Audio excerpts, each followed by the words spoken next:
Selamat pagi Bapak Ibu, Saudara sekalian. Perkenalkan, nama saya Rotua Imelda Sinura. Saya sebagai Kepala Sekolah di SD Kristen Mutiara Murni Karya. Puji Tuhan, sekolah kami terpilih menjadi sekolah penggerak angkatan pertama dan kami melaksanakan kurikulum merdeka. Adapun pada tahap awalnya bahwa kurikulum merdeka ini disosialisasikan sebagai upaya pemulihan pembelajaran pada masa COVID-19. Struktur kurikulum dalam kurikulum merdeka ini lebih fleksibel. Jam pembelajarannya ditargetkan untuk dipenuhi dalam 1 tahun. Fokus pada materi yang esensial, capaian pembelajaran diatur per fase bukan per tahun. Memberi keleluasaan bagi guru untuk menggunakan perangkat ajar sesuai kebutuhan dan karakteristik peserta didik. Tersedianya aplikasi PMM sebagai referensi bagi guru untuk dapat terus mengembangkan diri dan berbagi praktik baik. Setelah kami melaksanakan kurikulum merdeka ini, kami menemukan ada beberapa keunggulannya. Yang pertama, lebih sederhana dan mendalam, fokus pada materi esensial dan pengembangan kompetensi peserta didik pada fasenya. Belajar lebih mendalam, bermakna, dan tidak terburu-buru dan menyenangkan. Lebih merdeka, peserta didik, guru, dan sekolah diberi kemerdekaan dalam kurikulum merdeka ini.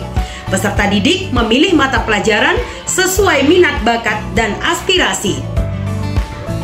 Dalam hal ini, guru mengajar sesuai dengan tahapan capaian dan perkembangan peserta didik. Sekolah memiliki kewenangan untuk mengembangkan dan mengelola kurikulum dan pembelajaran sesuai dengan karakteristik satuan pendidikan dan peserta didik.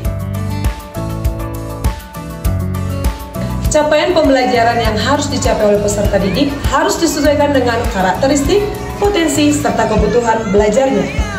Guru memiliki keleluasaan untuk memilih perangkat ajar sehingga pembelajaran dapat disesuaikan dengan kebutuhan belajar siswa serta minat peserta didik.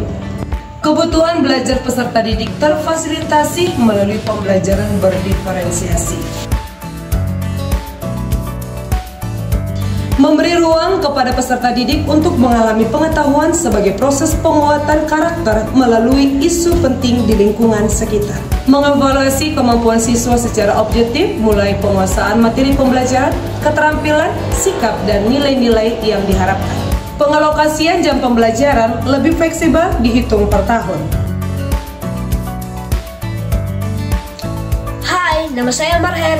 Saya dari siswa kelas 6. Saya sangat bangga dan bersyukur karena 3 tahun berturut-turut saya mendapatkan pembelajaran di kurikulum merdeka ini. Kami sangat merasakan perbedaan pembelajaran di masa COVID dengan pembelajaran di masa kurikulum merdeka ini. Kami juga bebas memilih metode pembelajaran sesuai bakat dan minat kami. Hai, nama saya Kiel. Saya siswa kelas 6. Secara bertahap, kurikulum merdeka terus berkembang sehingga pembelajaran tidak lagi hanya bertujuan untuk penuntasan materi, tetapi juga mencakup lebih dalam kerana kecakapan dan karakter melalui proses pembelajaran dan kegiatan penguatan profil Pancasila, pengembangan minat dan bakat, serta pembiasaan baik. Pembelajaran di kelas kami bervariasi sehingga kami bisa memilih pembelajaran sesuai minat kami. Kami juga senang karena pembelajaran profil pelajar Pancasila dilakukan tersendiri dengan kegiatan beragam sesuai capaian akhir yang diharapkan sesuai fase. Pembelajaran di kelas juga sangat menyenangkan karena guru kami menggunakan media pembelajaran yang keren dan kreatif.